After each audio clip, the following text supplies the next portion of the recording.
உண்மையா நீ வாழா பாகும் நாளை எண்ணி வாழுவாழே போடா.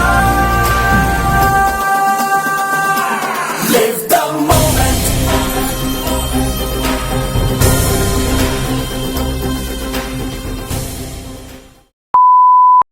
Hey guys, Assalamualaikum. எல்லாரும் எப்படி இருக்கீங்க? நாங்களும் ரொம்ப நல்லா இருக்கோம், அல்ஹம்துலில்லாஹ்.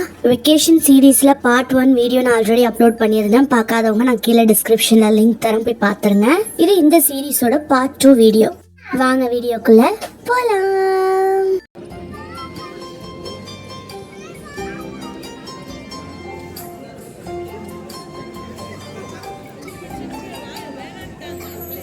For the first time என் ஹஸ்பண்டோட நான் தியேட்டர் போயிருந்தேன்.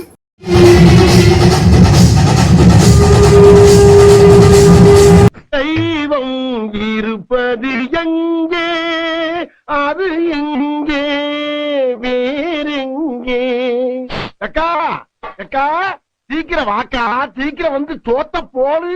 யூஸ்வலாகவே நம்ம ஊர்கள்ல எல்லாம் பொண்ணும் மருமகனும் வீட்டுக்கு வந்தாங்கன்னா அவங்களுக்கு செய்கிற சாப்பாடுங்கிறதே வேற லெவலில் இருக்கும். அப்படி இந்த வாட்டி நானும் என் ஹஸ்பண்டும் எங்கள் அம்மா வீட்டுக்கு போயிருக்கும் போது என்னென்ன சாப்பாடுலாம் செஞ்சாங்கங்கிறது ஒரு ஃபியூ ரெசிபிஸ் உங்களோட நான் ஷேர் பண்ணிக்கிறேன். ஃபர்ஸ்ட் ரெசிபி இந்த கொத்து பரோட்டா தான். எல்லா வருஷமுமே மருமகன் சாப்பாடுனா இந்த கொத்து பரோட்டா எல்லாமே இருக்காது. நெக்ஸ்ட் ரெசிபி இதுதான். இந்த வீடியோவை அப்படியே பாஸ் பண்ணிட்டு இந்த டிஷ்ஷோட பேர் என்னங்கிறத எனக்கு கீழே கமெண்ட் பண்ணுங்க பார்க்கலாம். இந்த ரெசிபி தான் ஜாலர் தோசை. இந்த ஜாலர் தோசைங்கிறது ஒரு ஏரியாவில் ஒரு விதமாக பண்ணுவாங்க. சில பேர் இதை வந்து கொஞ்சம் காரமாக பண்ணுவாங்க, சில பேர் இதை ஸ்வீட்டாக பண்ணுவாங்க. நாங்கள் இன்றைக்கி இதை ஸ்வீட்டாக பண்ணியிருக்கோம். இதோட ரெசிபியெல்லாம் நான் ஷூட் பண்ணவே இல்லை. மேபி இதை நான் துபாயில் இருக்கும்போது என்னைக்காவது செஞ்சேன்னா நான் உங்களுக்கு இதை ஷேர் பண்ணுறேன். ஸ்வீட்டாக நம்ம சாப்பிடும் போது இதோட பெஸ்ட் சைட் டிஷ்னால் அது இந்த முட்டை வட்டலப்பம் தான். எக் புட்டிங்னு சொல்லுவாங்க இல்லையா, அதுதான் இது. இந்த ஜாலர் தோசை ப்ரிப்பேர் பண்ணுறதே ஒரு இன்ட்ரெஸ்டிங்கான ஒரு ப்ராசஸாக இருக்கும். எல்லாருமே கிச்சனில் அசம்பிள் ஆகிடுவோம்.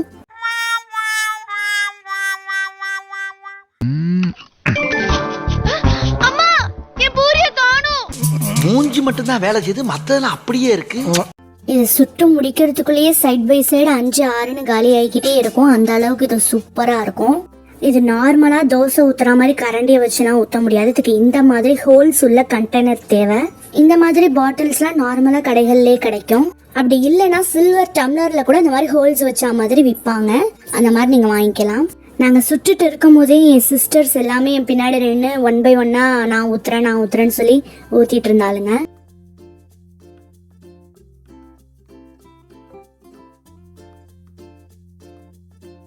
இந்த மருமகன் சாப்பாட்டை பொறுத்த வரைக்கும் லஞ்சை விட இந்த பிரேக்ஃபாஸ்ட் டின்னர் தான் ரொம்பவே சூப்பராக இருக்கும். நிறைய வெரைட்டிஸ் பண்ணி வச்சிருக்கிறதுனால அன்னைக்கு நம்ம வீட்டில் இட்லி, கொத்து பரோட்டா, ஜாலர் தோசை, வட்டலப்பம் இது எல்லாமே தான் பிரேக்ஃபாஸ்ட்டாக வச்சாங்க.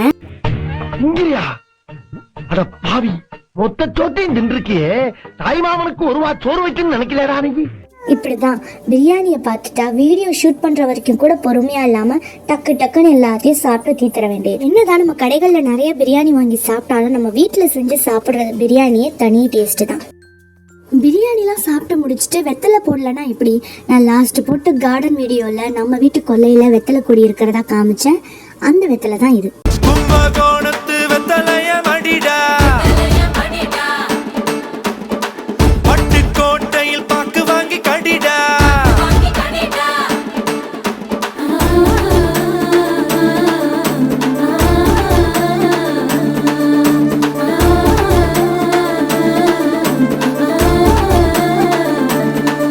அப்புறம் டின்னருக்கு மொறுன்னு மெதுவடை, தொட்டுக்க தேங்காய் சட்னி, சப்பாத்தி, சிக்கன் கிரேவி, ஜாலர் தோசை இது எல்லாம் தான் டின்னருக்கு நாங்கள் சாப்பிட்டோம். அவ்வளோதான். இதோட இந்த விலாகை கம்ப்ளீட் பண்ணிக்கலாம். இந்த விலாக் மூலியமா நீ என்ன கருத்து சொல்ல வரேன்னு கேக்குறீங்களா? கருத்தாங்க முக்கியம். அப்ப எதுதான் முக்கியம்? எதுவுமே முக்கியம் இல்லடா. நாட்டுல அவரோட 1008 வேலை இருக்கு, போய் வேலையை பாருங்க. நெக்ஸ்ட் இன்னொரு விலாக்ல வந்து உங்களை மீட் பண்றேன். until then bye bye.